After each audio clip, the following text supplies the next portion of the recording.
So yeah, Tomas did look disappointed. It was the one emotion that Tomas was able to get out today, which was disappointment.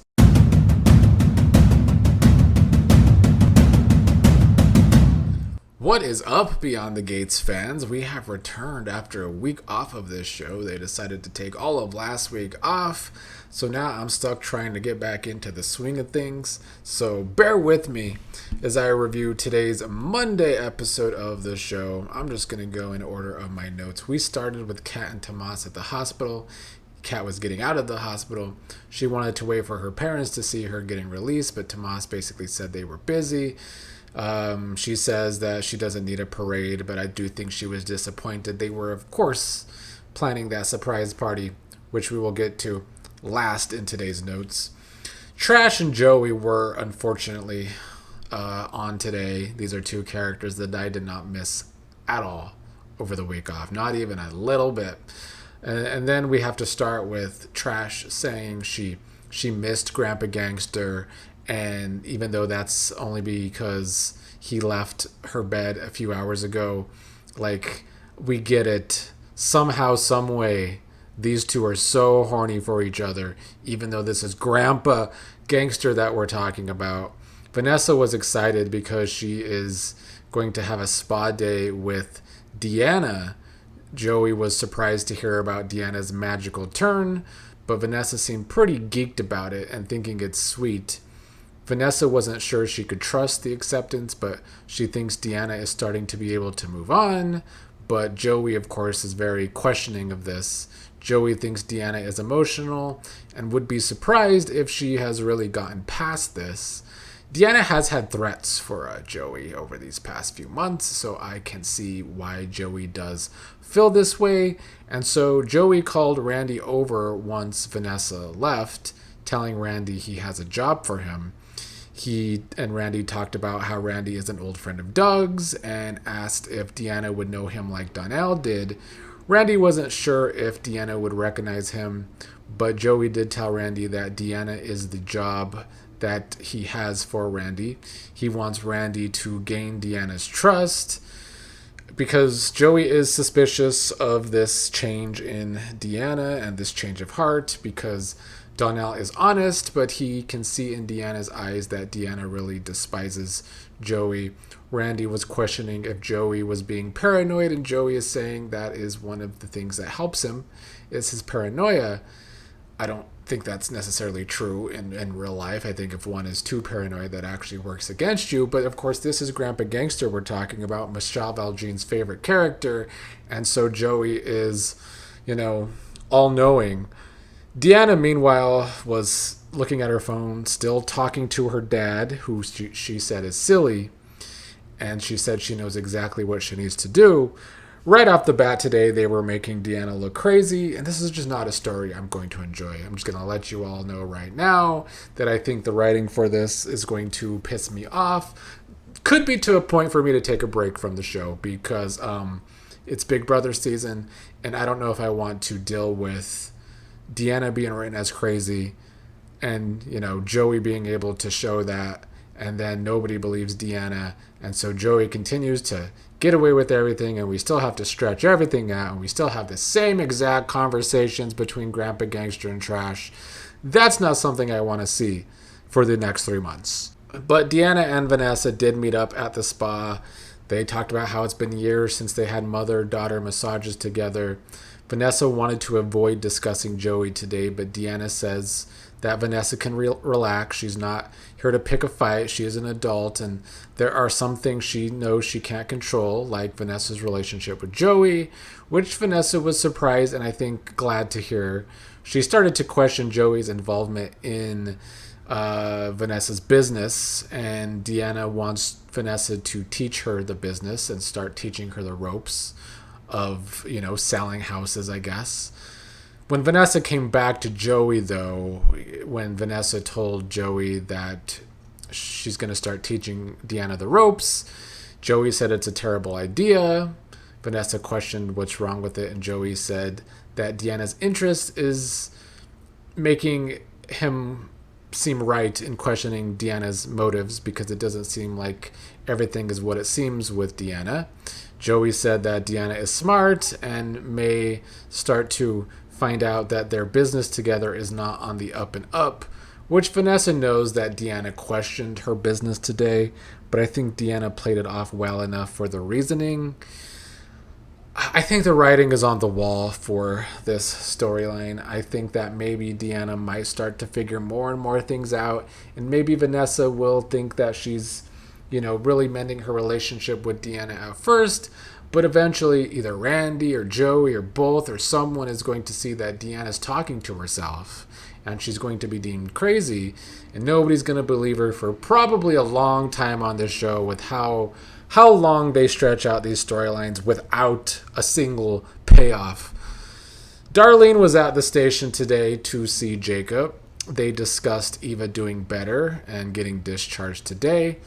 Then Marcel tried to give Jacob a pep talk about catching the Impaler, says people slip up eventually, and then Marcel had the good idea of maybe fresh eyes can look at Jacob's case, meaning him himself. And we know Marcel is better police than Jacob from everything we've seen this year after Jacob's abysmal undercover work, even though they've hyped it up.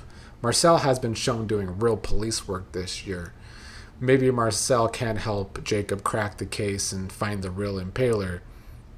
Isaiah, meanwhile, was with Leslie at the hospital at the beginning when he had balloons for Eva that Kat ended up seeing when Tomas was leaving with Kat. One of the balloons popped and scared Leslie. Kat left in the elevator and Isaiah and Leslie took Eva home. Leslie had skis for Eva because, she has this endless money that she loves to spend on anything. Now she wants to take Eva on a ski trip when Eva is better because she wants Eva to have new experiences, which I get the sentiment. I just will never get how Leslie has endless money. Darlene ended up stopping by too, and Leslie hopes that Darlene's kind streak will continue. For right now, the show is making it seem like Leslie is still trying to turn a new leaf. She tried to be on her best behavior today. We'll continue to see how long that lasts, because last week it didn't even last. Well, not last week. 2 weeks ago when the show was on, it was already not lasting. Darlene brought her famous baked potato soup, even though Darlene's not the one that taught Isaiah how to cook. It was Joey. Later, though, even Isaiah finally got some alone time. Isaiah did tell Eva how much of a wreck Leslie was with everything going on with Eva, and how Leslie just was talking about things that Eva never got a chance to do or might never get a chance to do again. I feel like we had some good progress for Eva's family today, with Leslie attempting to turn a new leaf, but still doing Leslie things. I think Isaiah has been great for the Eva and Leslie relationship, and I hope that Isaiah can help Eva break freer from Mama, but we'll see. At the beginning, once Kat and Eva left, Shanice called Ted to let him know that both of his girls were released, and that's when Ted was at Anita and Vernon's for the surprise party that Tomas planned. Ted and Nicole did end up telling Anita and Vernon that Tomas had plans for engagement and proposing to Kat, and that Ted and Nicole were both wary, as they should be. I was glad to see so many characters not enjoying the fact that Tomas might be proposing. And as Nicole and Ted said, they like Tomas, but they don't think that Tomas and Kat are ready. Anita brought up the great point that we've talked about a week ago when the show was on again, that Kat moved into Anita and Vernon's for a reason.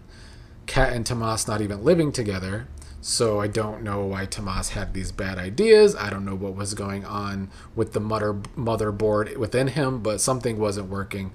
Martin was at this party, said he couldn't miss this party because of how he treated Kat, and he gave her too much shit, as we've seen Martin do time and time again, which I know Martin is harsh on Kat, and he was harsh on Kat again, but I kind of like that this brother-sister relationship can be a little volatile, because the Dupree family in general could use more inner drama. Like, the show shies away from mess way too often. Naomi and Chelsea were discussing with Smitty that Tomas got Kat a ring. Chelsea didn't feel like it was her place to say anything to Kat, which I agree. It was not Chelsea's place to try and forewarn Kat about Tomas's plans. Kat and Tomas arrived. It was a surprise party. Kat was surprised. Eventually, even Danny and Andre talked about the proposal. Everyone was starting to know about this proposal except for Kat.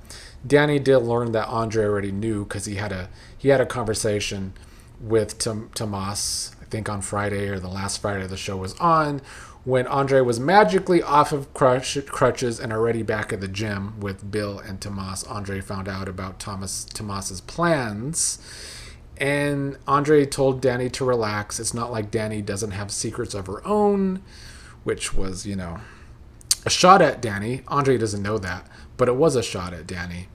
Then Tomas interrupted Vernon's speech to make his own speech about this incredible Dupree family.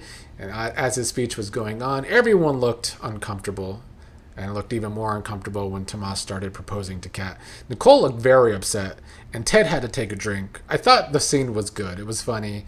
Kat was speechless. I thought Kat was going to say yes. I'm glad to be wrong because she said the ring was beautiful, and then he said, "A diamond for my diamond," which was gross, almost made me puke a little bit. And then she says that she realized that people knew about this today and she didn't. They did say that they didn't know it was going to happen today. Kat said that she needs to catch her breath, and so she pulled Tomas aside. Before she pulled Tomas aside, Tomas was kind of pressuring her even more, saying, "This is when you say yes," which was, I think, a red flag for Kat. That should have been Kat dumping Tomas in this episode. But Kat did pull him aside and ask what the hell he is doing. She talked about not being prepared for this. He said he was just trying to show his love for Kat in front of everyone. But she said they never discussed marriage. He talked about how Kat being in the hospital and what happened to Eva made him realize he doesn't want to lose Kat, which is, kind of fair, but still, clearly this relationship lacks communication. This relationship has always lacked a lot of things, which is why I don't know why Kat and Tomas are still together. But Kat then sat Tomas down, saying she hasn't even had a chance to think about her future right now after all this turmoil. She said she can't wear this ring today, told Tomas to hang on to it until she knows it's the right leap for their future, and when they're both excited. So yeah, Tomas did look disappointed. It was the one emotion that Tomas was able to get out today, which was disappointment. And then Kat and Tomas went back to the family. Kat announced this was a dress rehearsal for when they get it right. And then Vernon got to give his speech that Tomas rudely interrupted. He wanted to take a moment to appreciate their fearless Catherine, who was brave and generous, who, gave herself to relieve someone else's suffering, which is what Kat did. And I'm glad to see the family giving her props, especially since so many of them were pressuring her into giving Eva a part of her liver. I'm also extremely glad that Kat turned down Tomas, because I kind of saw it going the other way. Like I said, I'm glad to be wrong. I still hope, though, that in the future, Tomas and Kat can break up. All in all, it was an entertaining enough return to the show. Could have done without Trash and Joey. I still think overall this week is going to focus on some lesser characters and some lesser storylines, which could mean a lot of filler. But I'm hoping that it turns out better than it looked in the preview and than it looks on paper. I'm glad it's back, although I do have to get back into the rhythm of things with watch-alongs and doing these reviews every day.